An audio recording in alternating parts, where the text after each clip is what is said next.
For more informative videos, please subscribe my channel and press the bell icon to get new video at time.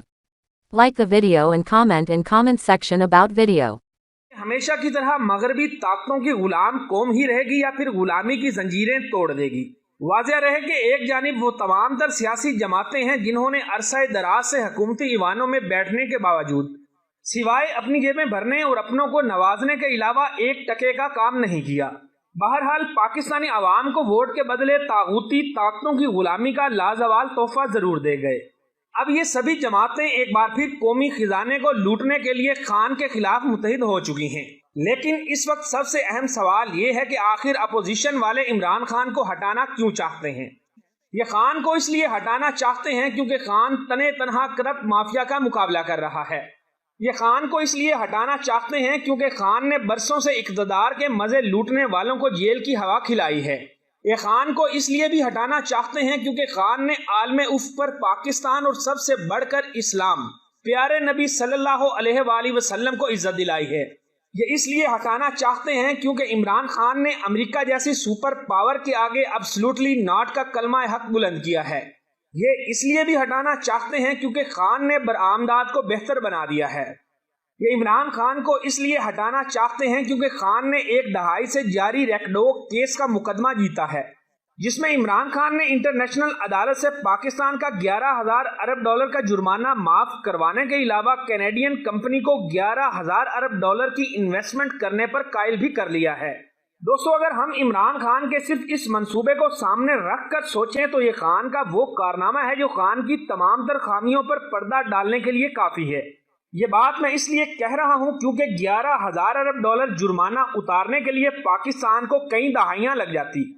صرف یہی نہیں بلکہ خان نے اپنی خارجہ پالیسی کو بروئے کار لاتے ہوئے پاکستان کو ریکڈوک کیس میں کئی گنا زیادہ فائدہ پہنچایا ہے۔ اس کی تفصیل کچھ یوں ہے کہ اس معاہدے سے حاصل ہونے والی آمدن کا 50% کمپنی کو جائے گا اور باقی 25% وفاق کو اور 25% بلوچستان کو ملے گا۔ اپوزیشن کو دوسرا بڑا جواز یہ ہے کہ عمران خان کو اس لیے ہٹایا جائے کیونکہ خان ایک یہودی ایجنٹ ہے جسے امریکہ، یورپی یونین اور اسرائیلی ایما پر پاکستان میں لانچ کیا گیا ہے۔ تو پاکستانیوں ذرا غور سے سن لو، خان یہودی ایجنٹ اس لیے ہے کیونکہ خان کو جب پتا چلا کہ جن کاغذوں پر قرآن پاک لکھا جاتا ہے ان پر بھی ٹیکس لیا جاتا ہے تو عمران خان نے فوری طور پر ٹیکس ختم کر دیا۔ خان یہودی ایجنٹ ہے کیونکہ خان نے تاریخ میں پہلی بار امام مسجد کے لیے تنخواہ مقرر کر دی۔ خان یہودی ایجنٹ ہے کیونکہ خان نے تاریخ میں پہلی بار پرائیویٹ، سرکاری اور مدرسے کے طالبات کے لیے یکساں نصاب جاری کیا ہے۔ خان یہودی ایجنٹ ہے کیونکہ خان نے پاکستان کے تمام اسکولوں میں قرآن پاک کی تعلیم کو لازمی قرار دے دیا ہے۔ خان یہودی ایجنٹ ہے کیونکہ خان نے عالمی عدالتوں میں ناموس رسالت کے معاملے پر نہ صرف آواز اٹھائی بلکہ اسلامو فوبیا کی قرارداد بھی منظور کروائی۔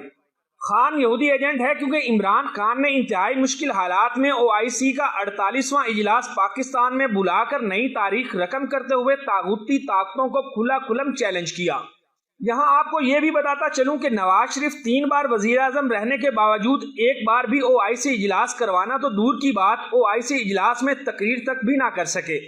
لیکن آج ایک یہودی ایجنٹ کی قیادت میں پوری دنیا کی مسلم قیادت اکٹھی ہو کر پاکستان اور یہودی ایجنٹ کی تعریف کر رہی ہے۔ یوں تاریخ میں پہلی بار ایک یہودی ایجنٹ مسلم امہ کا لیڈر بن کر سامنے آ رہا ہے۔ خان یہودی ایجنٹ ہے کیونکہ خان نے پوری دنیا پر مسلمانوں کے ساتھ ہونے والے مظالم کے خلاف آواز اٹھائی۔ خان یہودی ایجنٹ ہے اس لیے کیونکہ خان نے ایک بار پھر ریاست مدینہ کا رول ماڈل دنیا بھر میں متعارف کروایا ہے۔